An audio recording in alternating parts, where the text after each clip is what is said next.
he's nice to work with. Thank you.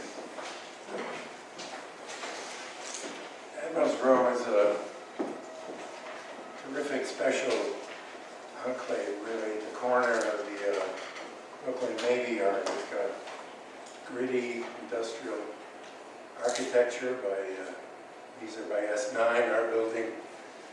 Everything to Doug is right over here. So we're here to talk about signage. Just keep going until we get to the, I think you've seen all these drawings before, I believe. I'd like to just concentrate on the signage and the response to the comments that we mentioned. So beginning here, our mantra, what I suggested to the Steiner people was to, in response to the Art Commission comments, to reduce, simplify, and enhance. And I think it's a good example here. The top images are the prior, these are the new. So the signs have been significantly reduced in size. This is one of the two historic buildings, which really, in a sense, is a sign of its own. So from the top, the sign has been moved down to the bottom. On this one, it's actually been put over the entrance. They've been simplified. They're not illuminated. They are pin-mounted letters on the surface, and it really enhances the building as the main show. The other historic building, the D, which is over here, the prior presentation had rather large illuminated signs, and we recommended working with graphic designers at VIA to reduce the size, to center them in the two end elevations, and again change them to a simpler pin-mounted sign. In the event that there are two tenants in the building, this was not previously submitted, there would be the same sign, but there would be two at each end.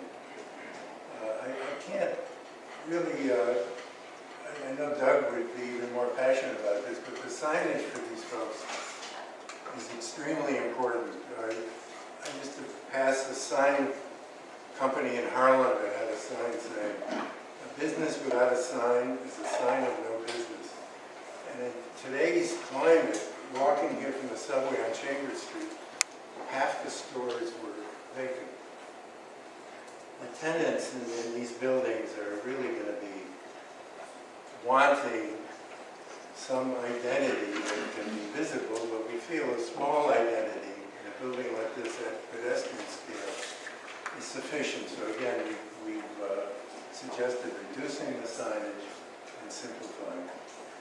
With two tenants again, the two signs will be put together at one end, both on the outside elevation facing Navy Street and the inside facing the interior courtyard. So in these buildings, these are much larger. These are the new buildings, and you can see the prior submission had basically signs in each one of the structural bays, and it had some signs which were clearly fighting with the rigor of the columns and the beams. So those have been eliminated. All the signage is now within the band, but the upper level tenants, the ones really with the greatest need for signage, the second floor is always the most difficult to lease and to occupy. So the signage has been put in the center of each end bay.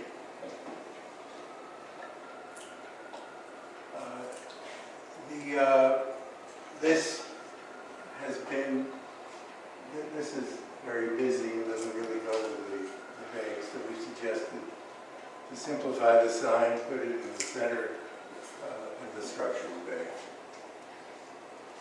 The end elevations of these buildings Core 10 elevation. Again, we reduced and simplified. We've eliminated the Admiral's Low medallion, and in this case, eliminated the whole sign on this side of the building, which is near the kind of historic Sand Street entrance. On this side, we've reduced the size of that to a smaller sign installed on some simple rails, so if the sign is ever changed, it doesn't affect the Core 10 surface. Again, the building C, the interior, this has been moved, made smaller, moved to the center, and the two end symbols have been removed, and the signage here, again, is within the band, keeping it in harmony with the architectural grid. Same thing here. This was removed. The large signs have been turned smaller. This is where there are two anchors on the top floor. Obviously, they both need, just go back one second. So the signs have been reduced, but there is one sign at each end in addition to the ones that are within the signage band. This is where there's a little bit of a challenge. This sign is within the ULURP envelope, as is this one. I'm sorry, this is not the challenge. The challenge is when you have two tenants on this corner, which I'll explain in a moment. But the banners in between really have been removed. The duplicate signs where they both say the same thing have been removed. So if there is a tenant that has this, one signage may be the name and the other what the business is, rather than two of the same. So this is one challenge. Because these signs were pushed way over, they're within a kind of ULURP envelope. We've simplified them and moved them down. My preference would be to put them in the middle. If you put them in the middle, they're not legal within ULURP. So the option here is either to do this with a smaller sign like we show, or to take one of these, put it in the center, and take the other one and put it in the center of this band. Those would both comply. On the end walls, again, reduced the size, simplified it, mounted on rails, which would be the same color as the Core 10, allowing for changing signs without doing any, without affecting the Core 10 background. And I think that's it. I mean, here's I just learned, so a picture of the paving is already being put in for this. This is going to be one of the great destinations, and really the most publicly accessible part of the Brooklyn Navy Yard. And having grown up for part of my youth in Buffalo, Wegmans is very near and dear to me. It's really the best department store in. So if there are any technical questions, Kate is here from VIA. You can see in the submission all the dimensions, everything's been reduced. The illuminated signs have been turned into pin-mounted with halo lighting behind.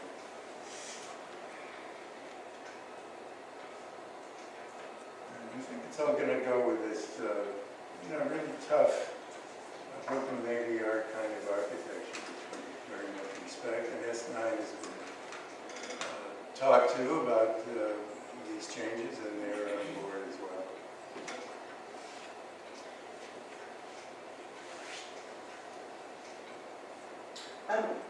A question. You, or somebody, decided to remove the Parade signs. You showed it like last minute. Yeah, we thought they weren't really necessary. if they were put in, they would be basically just a color band. It's not, because of the zoning in the ULURP, the signs could only be 8 feet tall. They couldn't go, for example, the whole bay, and they could only be 18 inches wide. So you can't put tenant signage on those, it's simply too small. If the commission felt it was very important to put them in, there would be basically just a color or a graphic or something. They're just too small, they're this wide, 8 feet high, and they don't really go with the bay because they'd be about that. Right. We thought they didn't really make sense. Understood.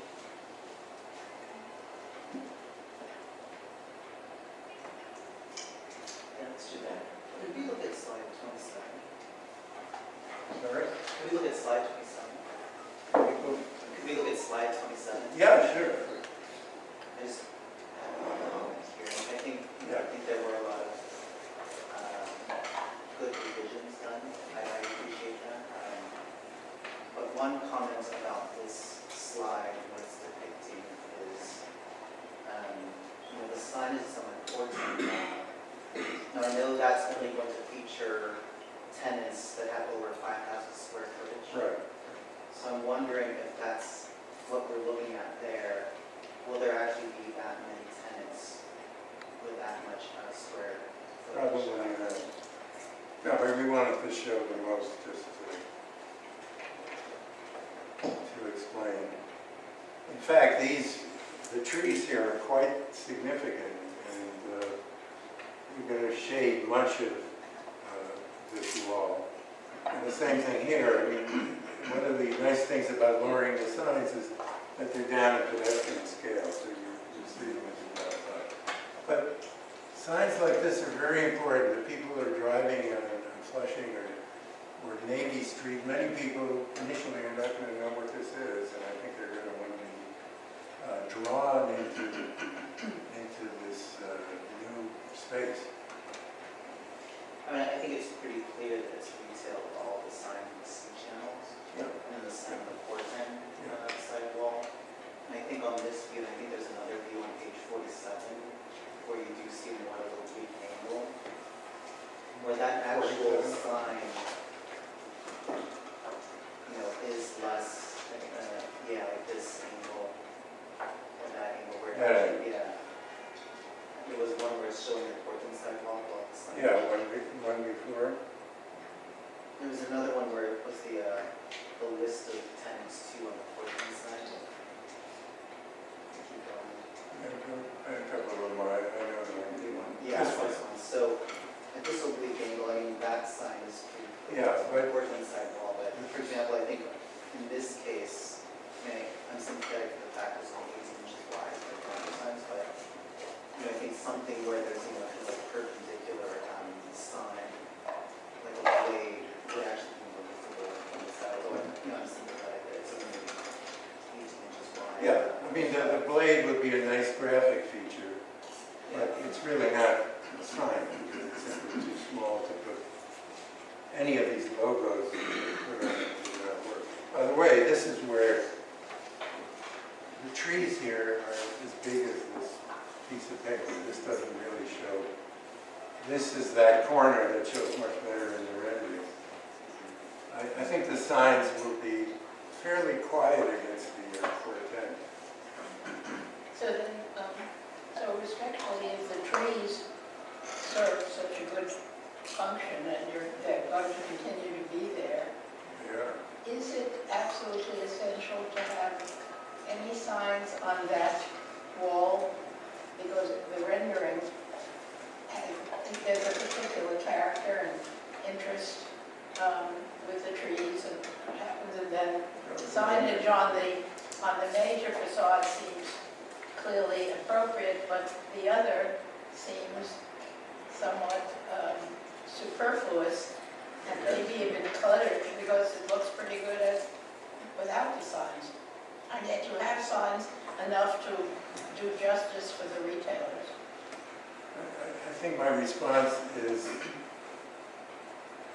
ironically, the company that we've invited to New York, Amazon, has created a climate where stores, retail stores, are really fighting for their lives because people rather go online and buy their stuff there.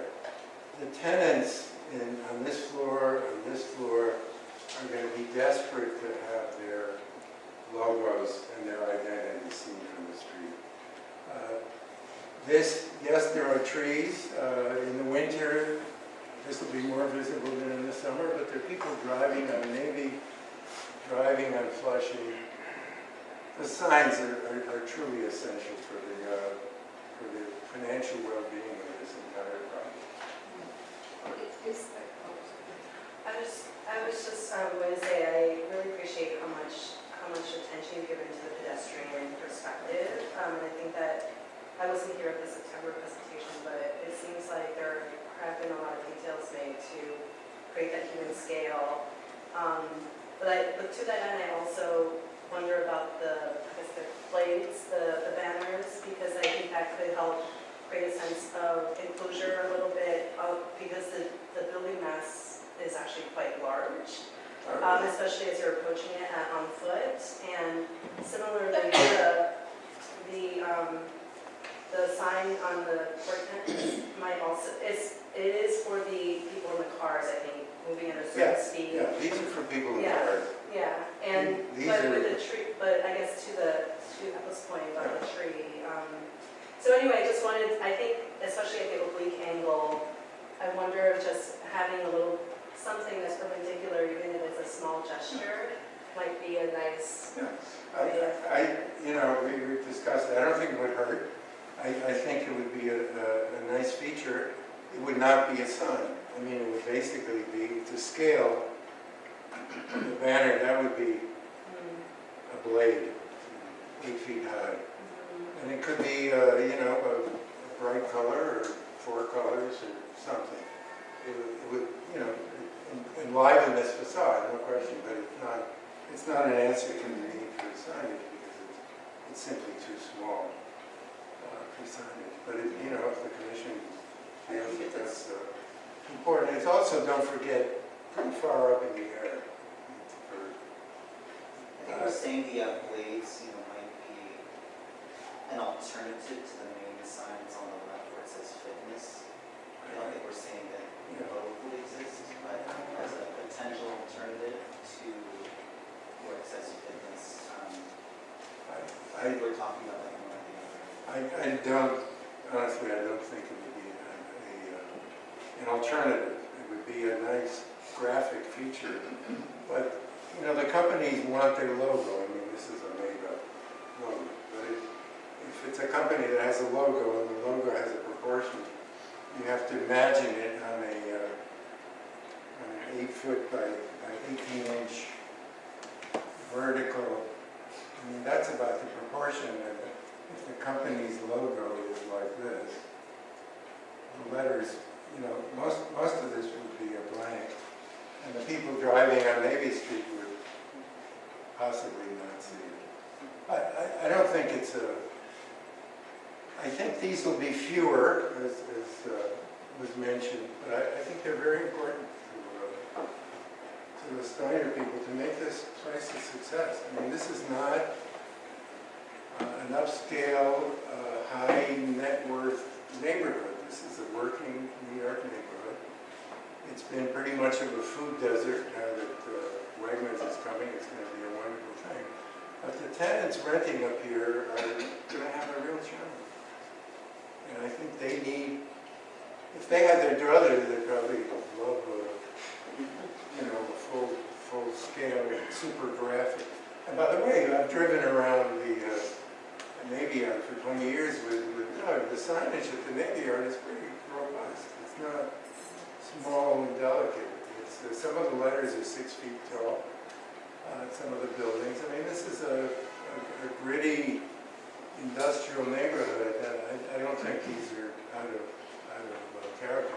If the commission, wants the blades, I think they're a nice graphic feature, but they're not a replacement for signs. I question about the upper level sign when you go to the elevation. Yeah. Back in the summer, you said you can't center it, Yeah. it has to be Yeah. left.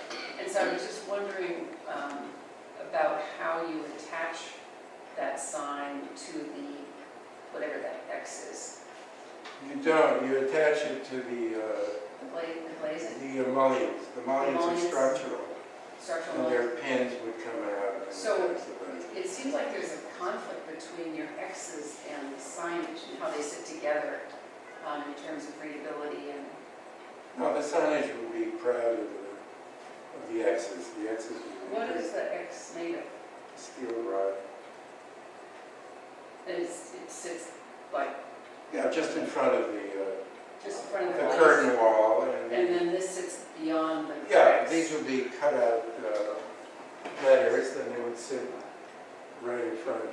The crazy reason that this can't be centered is because there is a Euler allowance that you could be here. If you're sideways of here, you have to be lower. So we could fit one sign in the center, which would be my preference, and then take the other sign and put it in the center. That's only if there are two anchors upstairs. If there's one anchor, then there's on one side. But the letters would float. I would be okay with moving the X in that way only. Yeah, Doug is saying if you have a problem with the signage here and the X, he's willing to remove the bracing. Well, I think it'd be weird to remove it in one place because it's superficial. I mean, No, it's just ornamental, so you might as well remove it all if you're going to put signage on top of it. I think it's very much an important part of the S9 architecture, and I think that's going through the process here. I think the letters can be mounted in front of it without having to remove the X. So there would, just to be clear, so there would never be two over there, or there would be two? If there are two, Has to go on the side. they have to go on the side, they can't be You can centered. do on the wall. This is That's okay. If this is a problem for the commission, the thing we would do is take one of these and center it, Yeah. and take the other one and center Center. it. But if you're okay with that, I mean, it could be, that's all right.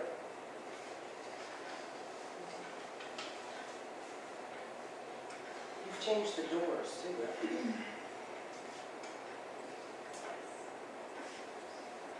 Doors are turned. Maybe a little more, I think they may be a little more evident now, but basically it's the same. Don't forget, most people are going to be entering from the interior parking area. There is traffic along the street, and some of the tenants may choose to have entrances on both sides, but some of them may not. They may want to face the interior. I mean, this is an interesting typology because in a sense it's an urban shopping center, which you would see more in a suburban setting. So it's both responding to the urbanity around it. And by the way, these buildings, although they're quite big in relation to the Brooklyn Navy Yard, they really modulate the scale and bring it down much more to pedestrian. The other buildings along Flushing are vast. This is a much more pedestrian scale. And the two historic buildings, buildings B and D, really add the human scale that I think all of us are looking for pedestrians.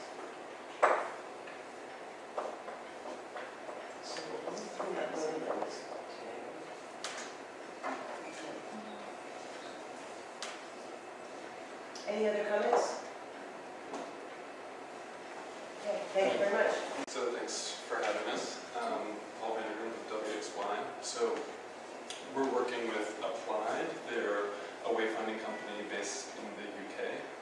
They have a very sophisticated approach with handling large-scale planning issues when it comes to signage, and it works well here for large-scale campus. So to clarify, I have 10 minutes, is that right? To present? Yeah. So it is a fair number of slides, so stop me if anything's unclear.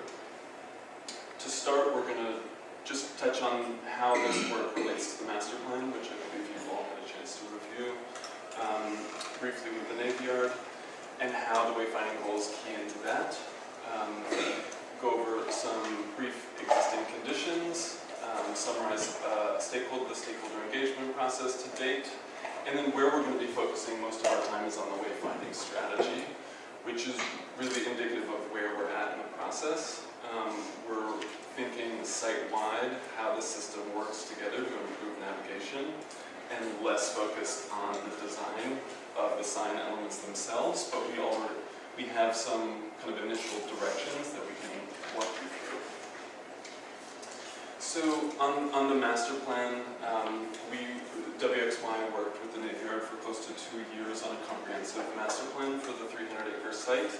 It was really looking towards the longer range, 2030, with how new development can keep up with the Navy Yard's growth, anchored by public access expansion and open space improvements. So as you can see here, it just charts the growth of the Navy Yard in the next 3 years from what's close now, these numbers are changing every day, what's closer now to 8,000 jobs is getting up to 20,000 jobs by 2020 with these 5 new developments either finished or in the pipeline. The big question was, how do you continue to keep up with that urban manufacturing growth? And it looked at roughly 5.1 million square feet of new vertical manufacturing development that was spread across 3 sites. These sites help to anchor a kind of new way to see the campus as 3 districts to both kind of have a more navigable sense of the site, but also, as we see in these slides, to start to structure some thinking around amenities and public access. So some services will remain site-wide, like potential daycare. The employment center may also stay site-wide, but for amenities such as food, access to outdoor space, parking, and transit, you would want to be in a sort of 5-minute walkable core, which each of these districts represents. And then each of these would be kind of anchored by these new developments and have public access opportunities associated to them. There were objectives set forth for how to better tie into the mass transit network, from sort of more scattered transportation to kind of consolidating bus, car share, potential BQX, particularly at the gates. And here you can look at the kind of primary bike and truck corridors where you have width, like on Assembly Road. You could reconcile them through streetscape design, but where you don't have the space through what we were calling the historic core because the streets are too narrow, you actually create sort of dedicated routes so they don't conflict on the street. And then we have this public access map. This is a secure campus, so really the public access is kind of shown by these pockets of space out of the fence line. And then the master plan looked at opportunities to expand that network, particularly connecting the new ferry to the street. Looked at a pedestrian bridge in that case, which again is a longer term potential. So all of this is really context for the wayfinding piece. What we're looking at is a comprehensive wayfinding strategy for the areas shaded in gray. So to be clear, it doesn't include Steiner, which for all intents and purposes functions independent of the yard. The GMD shipyard, which has its own kind of secure edge within the yard, so it's not included in this as well. We are looking kind of at the Admiral's Row. What was this stuff? Perfect. Admiral's Row as within the yard, but we're not looking at the NYPD token site. So existing conditions. Again, 300-acre site that does include some water area. I'll get into the stakeholder engagement, but even through the master plan, it became very clear that navigation was an issue on the site. The buildings are numbered non-sequentially. They were purposely numbered non-sequentially to confuse wartime intruders. This is not the case today. We want this to function for the tenants who are visitors here. So it became clear that it was a priority task. Today there's an existing 2009 design, and then there's also sort of an accumulation of more ad hoc signage to locate tenants in particular. So to start this process off, we had a 3-hour work session with an advisory committee that was put together by the Navy Yard. It was largely made up of tenant leaders within the yard, a mix of legacy tenants that have been there for over a decade and some newer tenants. And it was a really productive session. We had presented kind of 3 primary strategies, one that focused on districts as the primary navigational tool, which meant that you didn't have to renumber buildings. The other was focused on building clusters, so renumbering roughly 90% of the buildings so that you had a more intuitive sense of, okay, I'm going over here for the buildings 50 to 100, and I'm going here for the 200s and here for the 300s. We also looked at what if you renamed the streets. The interesting point there is people who had been there for 10 plus years didn't even know what street was which because they relied so heavily on the building numbers. And what we heard in a fairly unified voice from the advisory committee was that it was really, they were really interested, you can see here there was sort of a mini vote that took place. That what was most popular was this clustering of building numbers, and people weren't too sentimental about renumbering of buildings. But that there still was an interest in using the street network to potentially get a proper addressing system, because right now the Navy Yard only has one address, which is 63 Flushing. So we took that information and worked with Applied and the Navy Yard to set up these kind of primary system elements from the site organization, renumbering, information hierarchy, and finally placemaking devices. So to walk you through the primary layers of the system, and it kind of matches people's user experience as well. Your first touch point is really at the gates, so there's 4 gates here. And then finally people are really pursuing a building number. So the building number clusters become our primary tool. Secondary to that is a renamed street network, which we can get into. And then finally districts, which we're viewing less as a primary navigational device and more as a placemaking element. Meaning that people won't be directed to the districts to get to their final destination. It's more on a pedestrian level, people understand that they can get a certain level of amenity within that core.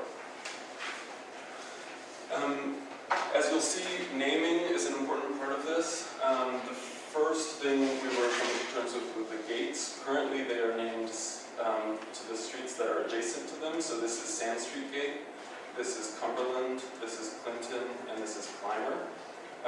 But from an intuitive level, that's not really working to the user's favor. So what we're recommending is to rename them relative to the neighborhoods that they sit within. So Dumbo, Fort Greene, Clinton Hill, and Williamsburg. On the clustering, so this may be more useful, but okay, thank you. So 4 primary clusters, 1 to 50 here, 50 to 100, 100s, 200s, 300s, 5 clusters. So why we didn't go with just 0 to 100, 200 here is because we were trying to maintain the building numbers of key landmark buildings today. So one of those is building 77, another is 92, and so that required us to sort of split out the 2 50s and 50 to 100. We had a variety of scenarios of this, but this really landed in the most kind of intuitive place where you can still have a clockwise orientation. And of course, there are principles. Building numbers are odd and even on either side of the street. And there's enough spacing between building numbers so that there's still room for growth. For the streets, this is still in concept. These are placeholder names, but the logic is that you have this primary main street condition, and then you have sequential system that that goes perpendicular. So whether that be A, B, C, or 1, 2, 3, so that there's again that intuitive logic of counterclockwise. We're currently in conversation with Brooklyn's Topo office to ensure that any new names are not redundant with existing Brooklyn names. And then here you can see how that building number system does complement the idea of the district, where the 50 to 100s is within the central district, and the others. So in terms of the hierarchy of information, and this is all kind of outlining the work to come, you've got the sign family system. So these are all the different types of signs that will be required to carry out this system. There's what information is needed on each of those signs, where are they placed, certain content rules for the graphics, and then flexibility, recognizing that this is a system that needs to keep pace with the growth. On the placemaking, there's 3 main components. There's the naming. The naming itself has the potential to kind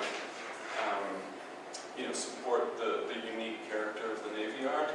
The districts themselves, whether that be defined through graphics or materials, and then some feature landmark signs.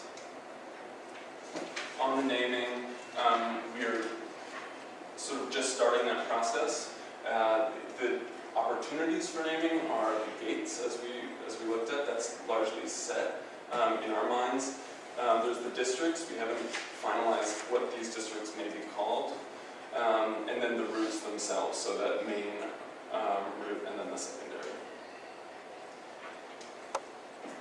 And then on the placemaking identity or the district identity, we see color as an opportunity, material as an opportunity, and distinctive elements.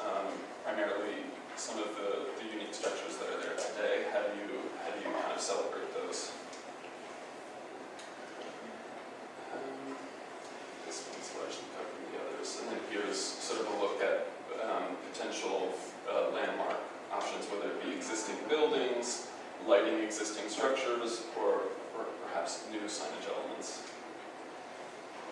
This was a request of yours to better understand the user types. It is quite dense, and I see that I'm running short on time. We can come back to this in discussion if you'd like, but essentially we are looking at the system through 6 primary user types, from tenants, visitors, deliveries, security, the ad hoc visitor, and the general public. They each, as you can imagine, have their own kind of user profile and unique considerations.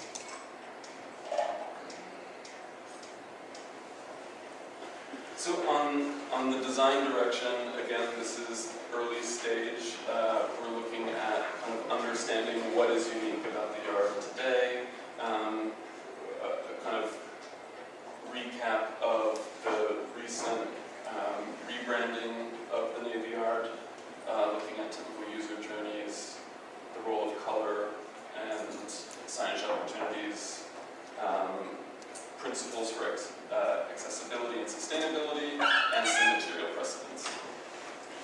So, very high level, we recognize that this sits within a context. It sits within the New York context, which has its own particular signage language and graphics language.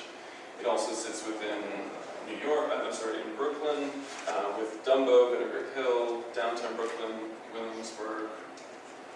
And then finally, there's an established industrial ecosystem within New York City, from Brooklyn Army Terminal, Industry City, and even sites like Domino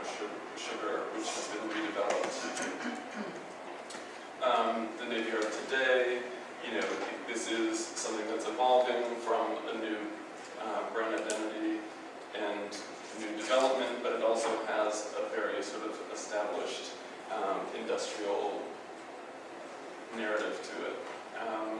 From the sort of grittier textures of what we call the historic core to where the new development is going. So we're starting to look at materials. Of course, there are a ton of nautical references here. But we also recognize that this is kind of a work, there's something about a work in progress nature to the Navy Yard, looking at even temporary materials like shade cloth and scaffolding. So the brand identity that was developed by Co-op with the Navy Yard features a typeface, a color system, this linear motif, and you've already seen it kind of beginning to be applied to things like the shuttle bus system. So some initial directions, the position on where that identity should feature, we don't think it should go everywhere. It should be used in strategic locations like entry and primary pedestrian wayfinding. In other places, it may feature just as a color and not as a sort of explicit logo. On the typeface, Applied is currently assessing the pressura, which came through this identity work, for sort of accessibility considerations, making sure that these fonts are legible, and there's some principles for how it needs to be legible. In terms of the user information, the first is arrival through the gateway, and then there's a series of landmarks that may orient people. There are a system of directional and map-based sign elements, from totems, directional signs. There's transport information and building identification signage. Color. This is a very involved conversation, and one that we anticipate going through in greater detail in our next check-in with you all. In concept, and these are all placeholder, but in concept, the preferred strategy is that you have a unique color used on the perimeter, so people have a kind of coherent understanding of the yard as a whole, but that you may use different colors within the yard to distinguish, say, the districts. In terms of how you use that color, it could be no color, a ton of color. We are currently thinking that it's somewhere in between.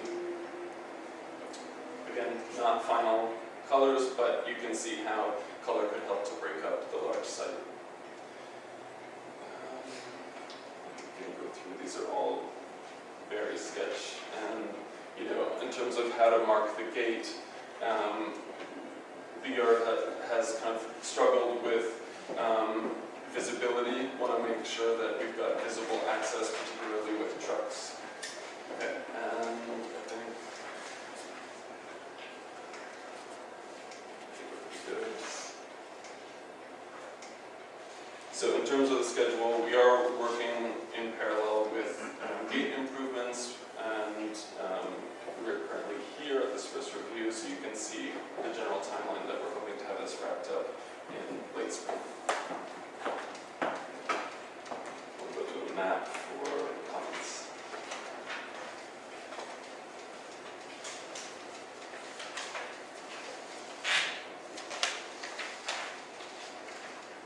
Yeah, that's what it looks like. Thank you, that was incredibly comprehensive.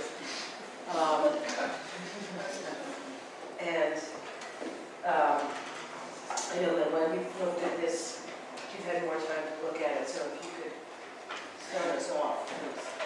Yeah, well, I think it's great to see it so early and to see the conceptual approach and approaching the entire site holistically. For me personally, I do like this kind of breaking down, the site into different sections or districts. And I thought the artery kind of approach, I'm not sure how that works, from a user perspective, because I'm not super familiar with the inside of the Navy Yard, but I think identifying one artery with branches on it is also a good approach. I think one thing I know other people respond to is two was the naming of the gates. This is more particular. Actually, two things that I actually noticed. One, this neighborhood I don't think is actually Dunn Road. It's the neighborhood for another neighborhood, area housing. And then I'm also curious, how does the system apply to something just like Animal Road, which otherwise a very different program, and is more publicly accessible from than the rest of the area. And as that happens, or will happen, like other associations, that will On the particulars of the this. naming of that Yeah. gate entry, and then All of them. yeah. So can I jump in for 1 second? So I just want to give some background to the gates, and we are open to the naming as well. I think one of the key things we learned from our advisory group, and also just from ourselves, is that people come in, people don't care what they're named right now by the street that leads into the yard, but people just come into the yard as fast as they can because of all the traffic outside the yard. So if you have an ID, you just get in the yard no matter where you're coming from. So even if you're going to a building on one side of the yard, no one directs you to like the Fort Greene gate, or they don't direct you to an individual gate. You come in as fast as you can. Where the gates come in handy is actually when you're leaving the yard to direct destinations that you're going to. And so that's why we came up with these names, but we can work on these names as well. But it was sort of, people use gates and they care what gate they go out of. They don't necessarily care what gate they come into through, they care what gate they go out of, if that makes sense. And we're trying to help rationalize people's just sense of where they are in the yard compared to where they are in Brooklyn, because we're in a sort of a strange little, say, part of Brooklyn where the East River turns. We're sort of hard to understand actually when you come to the yard. So we're trying to give some people some foundation as to where they're going to. That was our thought process behind that.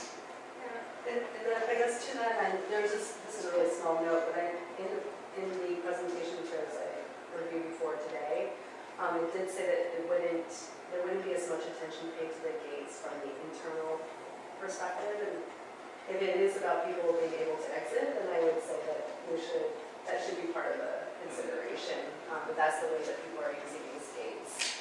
And I also think that I really appreciate the user journeys. I think that wasn't also in the previous materials, but I think that would be really useful to figure out how people will move around and actually look at things. One thing I'm interested in is if you used color to create the districts, which I think is an interesting approach, what happens when you stop having color? Like you go, oh shit, where am I now? Like if you get into Steiner Land or into the Shipyard. the shipyard. I mean, the tow kind I think is pretty obvious, but how does that, what kind of, is there really a wall around? There you is, cannot get into yeah. the So shipyard? this is a 10-foot fence surrounding each of these.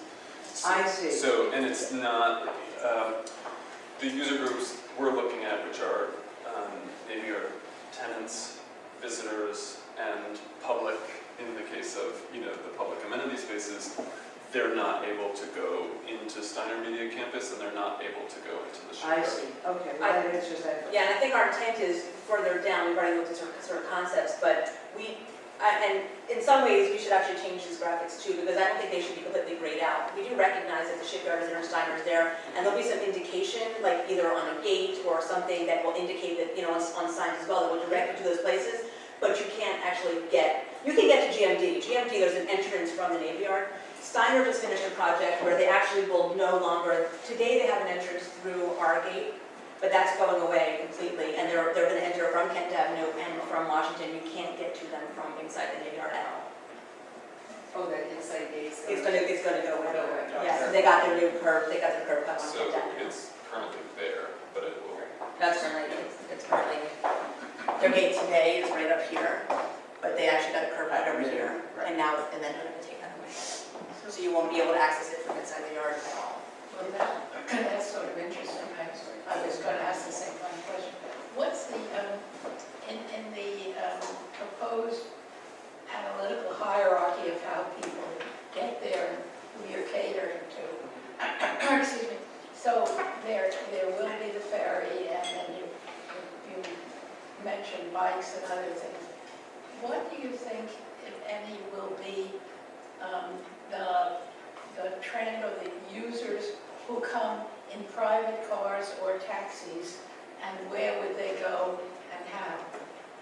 So this is something we looked at more in the master plan work, and cars, you're still permitted to come in through a cab or an Uber through the gates. You still have to present your visitor pass to get entry into the yard, and then those cars just exit through any of the gates. Do they park in there?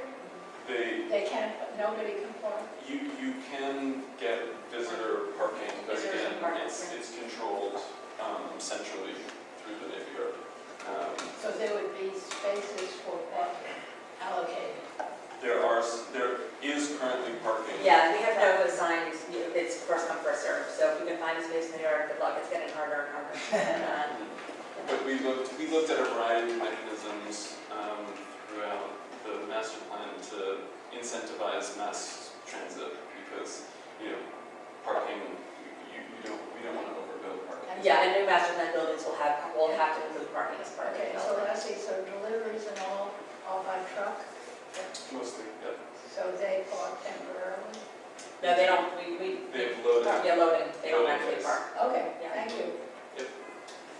And so I have, Shane has been going in on the yard for last year.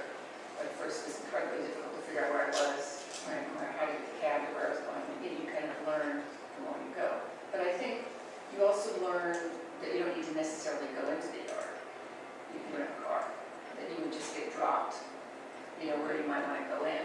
So I was thinking about the outsiders, because I was wondering about your study, which was all with insider people.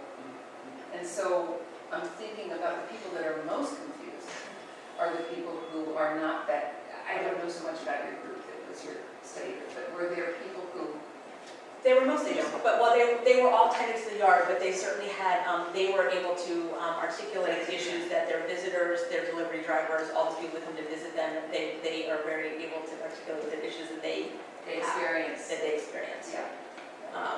Because tenants expend a lot of energy just directing their visitors. Right. And if you want to, I've seen it go from lots of parking spaces, as you say, to like, and find parking space, Yeah. So if you're also looking towards transit, to promoting transit, I'm interested in how that pedestrian, what their experience is and how they get in. I just think that would be really important. I'm sure it's important for you guys to think about the person who's coming, we don't want to have Ubers, we don't necessarily want to have taxis and private cars. So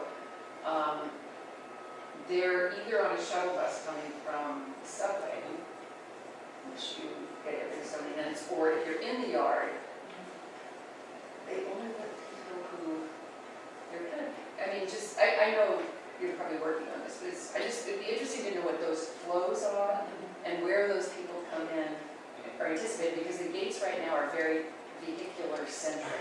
Yeah, They're not exactly. very vehicle friendly. Right. They're really about cars. They're about cars, and So actually, we're supposed to know- they're dangerous as well, They're because dangerous. they make you not want to walk through them, because you have to walk, you're not walking on sidewalks, you're walking in the middle of the street. Yeah. So that's where we're going to dovetail this with the gates redesign.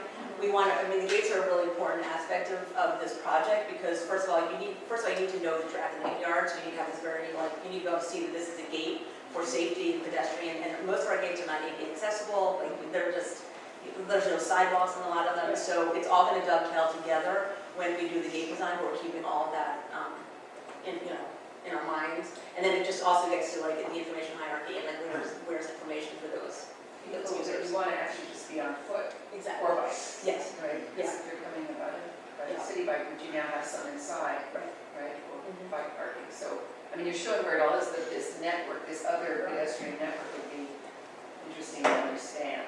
There's a lot of data on where people are coming by which mode, which gate. That's great, okay. Because you would enter through building 77, or you'd enter through, Yeah, I think more and more people are coming in through our buildings and less through our gates. It's much more pleasant anyway. And they might come in through this Admiral's Row. There's, you can't really get, Is there, like, what happens if people want to go get It's a something? gate, it's a new redesign. There's the new Yeah, redesign gate, I remember that You gate. have to move perimeter. That gate is the Sands. right. Mhm. But you And can't it's actually, pulled back. but yeah, but there's gonna be a fence, there's like essentially, there's the building here and then there's a fence line here, right? And so you're not about to, you can come out of Admiral's Row and come this way, but you still have to come through our security gate. So nobody's really going, if you're a tenant, you're going back and forth, but Right. no one else is, no one else is going back and forth. Now theoretically, to bring up a good point, somebody could take a ferry and then, Well, I was gonna ask Wanna, about the ferry people without the bridge right now. Is the ferry, when is the ferry coming? Which is Um, exciting. probably not May, it was supposed to be January, probably May. They're waiting until So people that, actually. you haven't talked about, that you're gonna be without the bridge, because you said the bridge is. Yeah, for now, we're gonna be running a shuttle system, which basically, we have to provide public access for anybody getting off the ferry who doesn't have an ID. So we'll basically pick them up here, take them out the Cumberland Gate, and then just keep doing no loop. It's kind of dumb, which is why I want our pedestrian bridge. But, so for now, we'll do a shuttle. And we'll just have to wait and see how many people are actually getting off the ferry to do these other things, or is that To not? go out. Who's gonna, I don't know who's taking a ferry to then take a shuttle to then go grocery shopping. I don't know if anybody is actually gonna do Or that. people, there's a lot of housing that's, new There's- yeah. stuff that people might be It's coming. gonna be a better location for that ferry, rather than screw up your. Well, Because right we were begging for we were begging for a ferry, so there it is. There's, I mean, there's one right, Sheriff Landing right next to, so it's not, I mean, I don't know how many, it's gonna be interesting to see how many people actually use this that are not near. Maybe, right, it goes right to the Wheeler buildings. It goes right to the edge of the Beaver Building, right? And is the ferry also a gate too? Is it a kind of branding or entry point? It is an entry point, yes, yes. But is it on the same level of hierarchy as the other gates too? Not really. I mean, we have to look at that, but I mean, not exactly this. within our placement strategy, we will certainly need to treat this with the same focus that we treat other pedestrian entry points. You know, things like having a map available so people can orient themselves. Yeah, we're in the process right now of trying to figure out what signage, the ferry's gonna have then. This ferry stop is also gonna be on the East River Ferry, I believe it's now only a story in ferry line, so it's been switched. It also seems that the sign, I mean, there's this whole, I guess, comment about the master plan and how the surfaces where people walk, where people drive, and the whole resiliency question, how that all comes together, because it's always great for stuff to just not have to have signs, but to be more intuitive. Yeah. Yeah, no, we're definitely working on trying to, what do they call it, sign clutter, like we've had a lot of meetings with Applied about trying to like figure out what's the right amount of signage and sort of, dovetail. Yeah, I mean, the instinct is you don't want to oversign anything, right? You want things to have an intuitive clarity to them, and where possible, have the buildings be the thing that are orienting you, or new gate structures, these Yes, devices. yes. But this is also why we really like this cluster idea, because instead of having a sign that says building 2, building 5, building 500, building whatever, and this way, you can have one sign that says 0 to 50 this way, the rest 100 to 400 that way. So we're thinking about those things, because otherwise, without renumbering this and actually trying to make sense of the buildings, there's literally not going to be any sense even doing any of this, because without an organized, like sequential building numbers, we're going to be in the same place as we were before. I will say the one thing that we're grappling with now is whether we actually name these districts. I mean, now we have the north, the center, and the west. I think this is appropriate to have a color with it, but now we're wondering, like, are you ever going to, if they're clusters, do you even need the name, or could you just have a color? I would just be, I wouldn't want to over-label everything. Right, because like if you already have a cluster, you already say go to 0 to 550, do you actually need north also? Yeah. It almost seems like too much information, so we're grappling with some of that stuff right now, and I think we're sort of working on it that, like, we like the application of color, but not necessarily the application of a name to a district. So, we're still, Also, there's a north within the west, and Well, and these were always placeholder names, but the more important point is if it's not critical to people's kind of Understanding. understanding and journey to their destination, it just becomes clutter. Yeah. So, how do we just start the essentials? Yeah. So, I'm gonna say one more, which is, I would just be careful about being too, when you show like old ropes and things, you know, that you want to be clean and not try to be Too nautical. nautical. Well, and I'm glad you bring up that point. We always, whenever anybody comes to the art and does any sort of design, they always start with putting on the nautical, the anchors, and we're always saying, look, that's who we were, and we're happy about, we're really proud of our heritage, but that's not who we are today. We have the shipbuilding, but that's what we have. We want to be, we're a modern industrial manufacturing center, and so like, we want to stay away from like, Yeah. all of the naval stuff. We have that, that's our history, it's always going to be there. We celebrate that in many ways throughout the yard. We don't need it in our sort of design. Good. So, Yeah. glad you agree with that, because we're always a little like, we bristle at that. I think it's more about having just like a clear, like, user interface, something that, yeah, could integrate with the Yeah, we're looking into, we've been actually demoing some things about like, you know, how do you, journeys within, you know, different campuses. So, the dovetails. And Ways and all these things now recognize in the buildings. They do, and this gets back to like why we want, like, these building numbers would also act as street addresses for our buildings, because the other big complaint that our tenants have is that they need addresses.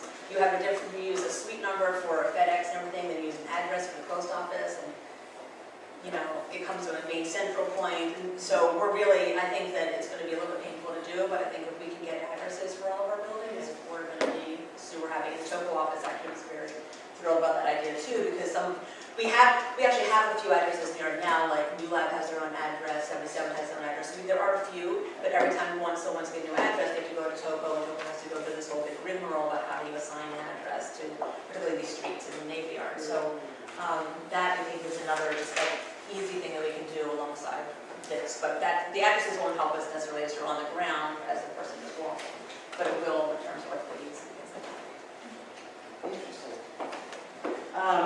Thank you very much for coming early and letting us take a look at this. It's really exciting. Great, thank you, appreciate it. The meeting is now commencing with the consent agenda. So today we have items 26870 to 26890. Please note the conditions of approval as recommended by the various committees and recusals. Staff has noted Commissioner Sheffer and Commissioner Morgenthal's recusal from item 26876. Is that correct? Yes, I think that's okay. Redo. Staff has noted Commissioner Sheffer's recusal from item 26876. Are there any other recusals not noted? No, let the record show there are no other recusals. And for the record, no members of the public are signed up to testify on any of the consent items. Neil? Okay, sorry. Nick? Okay, we have no one wishing to testify. So would someone make a motion to approve the consent?